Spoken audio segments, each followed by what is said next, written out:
I was working at the Piccadilly Club with a band called Harold Gale, and I'd been there for about 18 months. And Tommy's band came to Green's Playhouse, and I did a audition for the band, and I replaced. I think it was Alan Davey. I'm not sure. Is that the painter? Yeah. Yeah. Again, I'm just getting things until we're up to speed.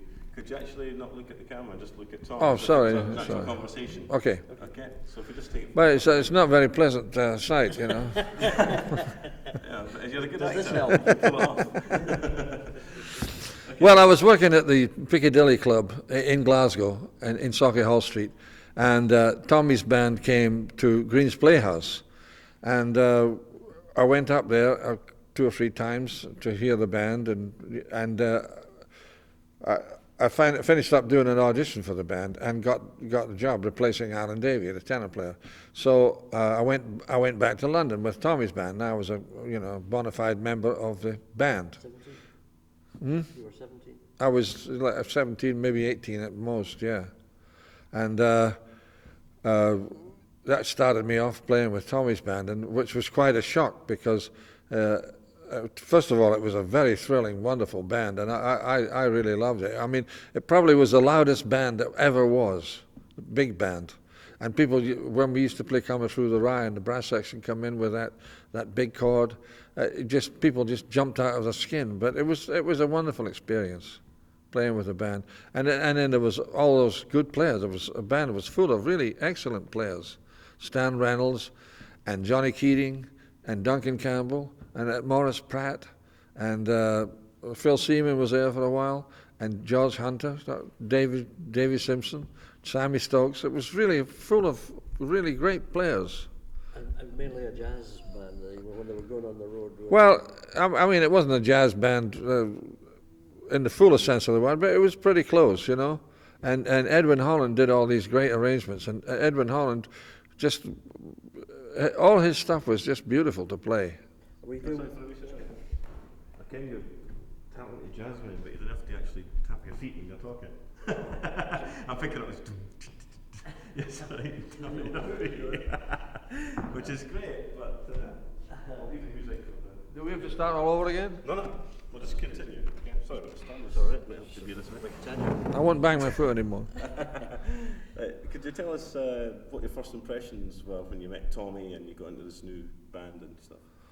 Well, Tommy was a real personable guy, and he was, pretty easy to talk to, and he was pretty, he had a pretty winning way with him, as far as winning you over was concerned. And I was very impressed with him. He was a very impressionable guy, especially with ladies. He was a real ladies' man. Oh, really? Yeah, oh yeah. He keeps that dark now. Yeah, right. That ladies. Are we doing one-nighters? We were doing mainly one-nighters.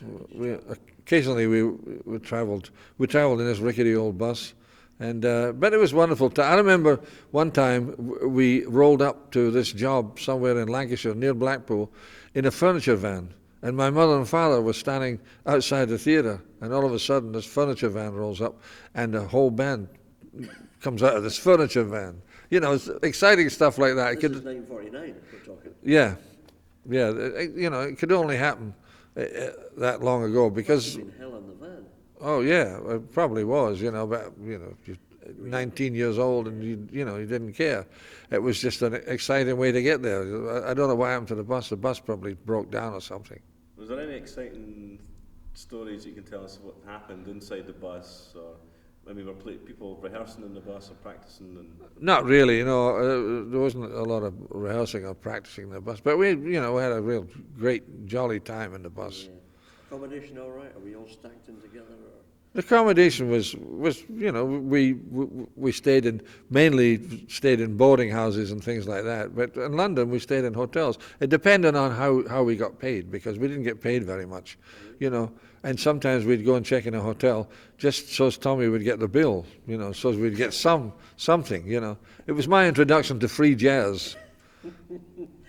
So he was quite tight with the money, was he? Well, it wasn't his fault. I mean, there just wasn't any money. That's all. And everybody had like a slate, and I had a slate, and I gave it up at £100. You know, I thought that's enough. You know, if I can get £100 out of him, I'll be fine. Yeah. But of course, I never did. And the dance halls were full at this time. They were Yeah, all- it was mainly dance halls. You know, people. Especially, and we had a wonderful time at the Eldorado in Leith, because that was like home base, and all the people turned out for that, and dancing, and also Green's Playhouse, and you know, and seaside resorts like Great Yarmouth and Blackpool and things like that. I've always found Tommy, he's quite a disciplinarian on the stand. He stands beside you, doesn't he? He gives you the evil eye if you're... Well, I wasn't conscious of that, because You're playing it right. he was a different person then, you know. Yeah, yeah, of How course. has it changed? How do you mean, Joe? How is he different? Well, it hasn't changed that much, you know. I mean, I've known Tommy well over the years. We used to play a lot of golf. We used to go to Muckett and different places, play golf. And I've known him for a long, long time. And he hasn't changed that much. He just got older. Like me, he got older. Yeah, yeah. So that was the time in 1949 when things must have been really Spartan on the road after the war. After the war, yeah, it was tough, you know. There was food shortages, and I remember playing in Manchester, and you know, it was a treat to go to an Indian restaurant. God knows what they made curry with in those days, you know, but it tasted very good. Probably the same as what they do these days. But when you're 18, you can eat anything, you know. Yeah, that's true. And you must have been in the dance halls. You must have got some pressure from the ladies, you know, the young buck. Yeah, you want to talk about Here and there, you know. here and there? I was never a real Lothario, but here and there I got, you know, accosted a few times, I must say. So what would happen? Would you actually have to wait, obviously, until you finish the gig, and then wait for people to hang behind, and then take them somewhere? Or what would be the... Well, the thing was, you know, after the gig, you try to sneak them back into either the boarding house or the hotel, you know, waiting out all night till somebody went to bed so as you could open the window and get in, you know, The hot chicken? things like that, yeah. There was a lot of that going on. Oh, we must have had a lot of laughs. Yeah, and we used to stay, I remember we used to stay in Manchester at a boarding house, and the woman was Mrs. Mack, and she had a picture of the Queen on the wall, and somebody wrote, some wag wrote, "Thanks for a lovely week, you know, all the best, Lilibet," you know, which was quite funny. Yeah, that's good. She didn't think it was very funny, but we did.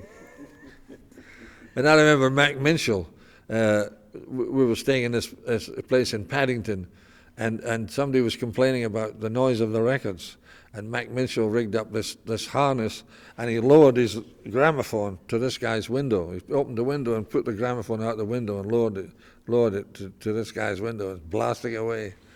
Beautiful. So there was all that kind of stuff, you know. Great stuff. What else? And it's a big contrast between that band and who you're working with now, isn't it? Well, yeah. Tell us about now. I mean, Well, now I'm working, for the last 15 years I've been working with the Lincoln Center Jazz Orchestra, which is run by Wynton Marsalis. So, you know, that's really like a corporate job. So we get pension and welfare and benefits and all kinds of things, and stay in the best hotels and travel business class on planes and things. So it's really quite a difference. where are the gigs with that band coming up? Well, we just finished a tour of Western United States and Western Canada, and then we came back. And of course, we have a new hall now called the House of Swing, and it's at Columbus Circle in New York City. And we came back and played 3 weeks there, and we're off now for about 6 weeks, and then we go back and play for about a month in the new hall with we played different concerts all the time. You know, sometimes lately we've been playing a lot of John Coltrane music. We played Charlie Mingus, we played Thelonious Monk and Duke Ellington and Count Basie and Benny Carter. It's very varied, the amount of stuff that we play. It's amazing with the amount of music that we get through. And so we do that, and then in June we're going to South America. We're going to Brazil and Argentina and Caracas for a tour. And then in September we're coming to London to play. Wynton wrote a piece called All Rise, and it's for a symphony orchestra. We're playing with the London Symphony, and also the band and a choir in the States we play with the Morgan State Choir, so, but I don't know, I wouldn't think they're coming to London. Probably we'll get a London choir. But we're going to play at the Barbican for about 5 nights, and also a concert in Glasgow, in the concert hall in Glasgow, before we go back to the States. But you dipped in Ellington's band a few times. Yeah, I subbed in the band, but Harry Carney died 6 months after Ellington. So when Harry died, I replaced him in the band. And there was still a few of the old guys left, but Ellington died 6 months before Harry, so I actually worked for Mercer. Right. But I worked quite a time with the band, on and off, because by that time I'd had enough of traveling. Yeah. But I worked 2 years on Broadway with the band, with the show, Sophisticated Ladies. Okay. There was always a rumour that there was never any music in Ellington's band, was there? No, there was plenty of music, really. So that was a bit. A lot of it was lost because, there was a lot of jealousy in the band. The band was like, it wasn't like a band. It was like a Shakespeare company. It was like a repertory company, more than a band. Everybody had a specific part to play in the band. I'm talking about the real band, not the band I was in, Mercer's band. The real band. Everybody had a specific part to play in the band. So when he learned his parts, sometimes they mysteriously got lost. So when we started playing a lot of Duke Ellington, we have this orchestrator in New York, David Berger, and he takes all the stuff down from records, transcribes them. Excuse me. So, what's the difference between working in Tommy's band and the band you've been working in just recently? Is there any difference, or the mechanics the same? Well, first of all, there's a whole lot of money difference. That's the first thing. But it's different, It's different when I went to the States, I got a terrible shock because I thought it was some kind of hotshot in London, but it turned out I wasn't that at all. I had to start right from the beginning because, musicians in the States, especially in New York, are very, very accomplished people. They're very versatile and very accomplished, and it was quite a eye opener for me. If Tom was telling me the halls were quite busy, just after the war, and there was no telly really as such, and people would actually be there'd be tons of people in the hall for the band to play in. How the hell was there no money if there was so much audience there? Who knows?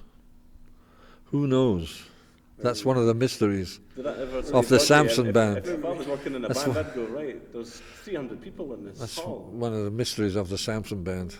Really? Wait, you're saying we should ask Tommy? Yeah. Yeah. For an accounting, yeah. Let's have an accounting Let's have an accounting. before it's too late. Right, we'll put that formally. Yeah. Do you think there's a danger in having one person responsible for the whole musical and business side of the band? I don't know. The band I'm with now, the Lincoln Center Band, we have a whole staff. It's first of all, it's a non-profit band. So you're not arguing with some cheesy band leader about money, We're very well paid and very well looked after. But it's, as I say, it's a non-profit band. The band is supplied with clothes with Brooks Brothers and shoes with Murphy and Johnson and, all kinds of different people. Delta Airlines, Hennessy Brandy, Mercedes-Benz, a whole lot of people and a lot of sponsors in New York. Some woman gave $10 million to the new building. The new building cost $128 million. And Winton raised over $100 million. So when we went into the building, we were probably about 20 million short, which I put in. Was that your profits from the Tommy Sampson? Yeah, I thought, come on, to hell with it. Let's just do this. Yeah. Did you ever play? Tommy talked about some gigs before in Buckingham Palace. Did you ever play the Palace? No, I played at the White House, but I never played at the Palace. Buckingham Palace, no. What was your most sort of memorable gig with Tommy then, in those days? Oh, I don't know. I really don't know. They were all memorable, in one way or another. Either we were getting turfed out of the boarding house or something, we had no money. Nobody had any money, so it was just great, It's wonderful when nobody has any money, I mean, it's a drag when somebody has a whole lot and you have none, but when nobody has any money, nobody cared about money. And the music was made up for a lot of it. Music was really exhilarating to play in the band. And were you there I don't know how it would, how I would think of it now if I heard it. I Okay. think Tommy has an air shot that Yeah. you're on that we're trying to get hold of. Oh yeah. Yeah. Somebody gave me a like a tape or a CD or something. Stan Reynolds went to the A while BBC ago. and got it out. Oh yeah. Yeah, and Tommy let me hear it. And you're solo. Yeah. I remember a funny thing talking about the BBC. We were on a program with Victor Sylvester's band, with Poggy Pogson, and they were like a 6-piece band, and they played and we played wow. The band came charging in, and they were looking at us, amazed, because the band was a real ragtag bunch. We all thought we were so hip,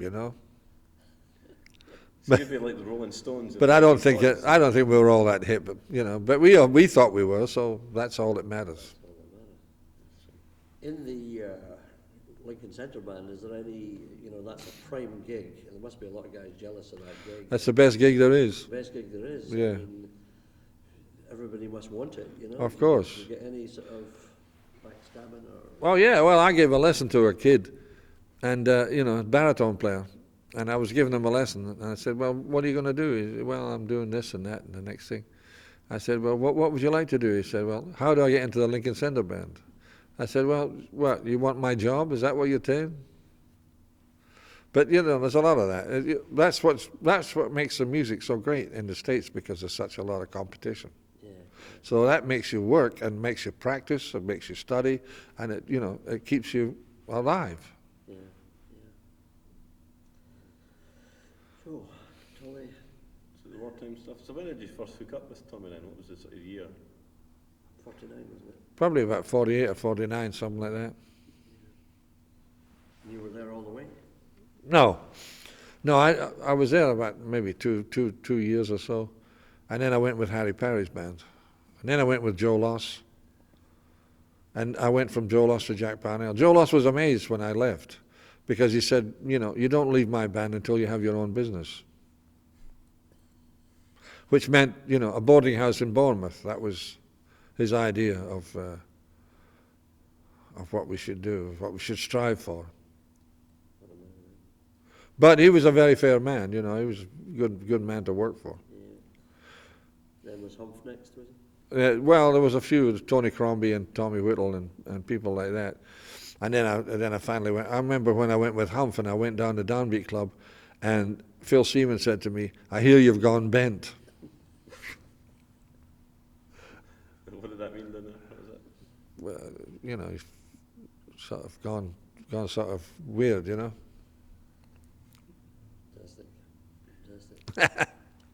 Great stuff. So did you ever, Tommy worked with the Goons and was friends with, or associates with...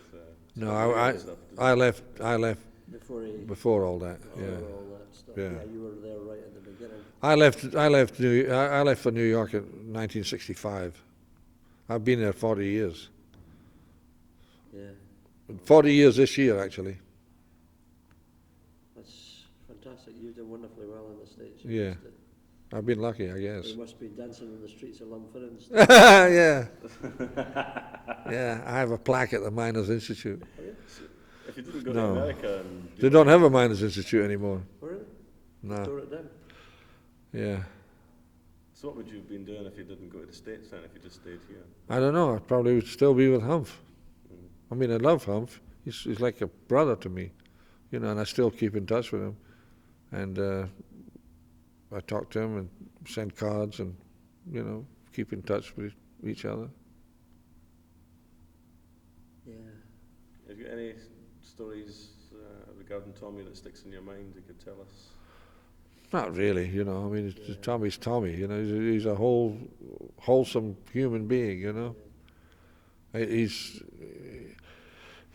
used to go from one disaster to the next one, but he always managed to get out of it. So Yeah, he's very plausible. he's a very plausible man. So I've got a lot of hard to get annoyed at him. I've got a lot of faith in him, and I've got I've got a lot of love for him too. Yeah, he's a card.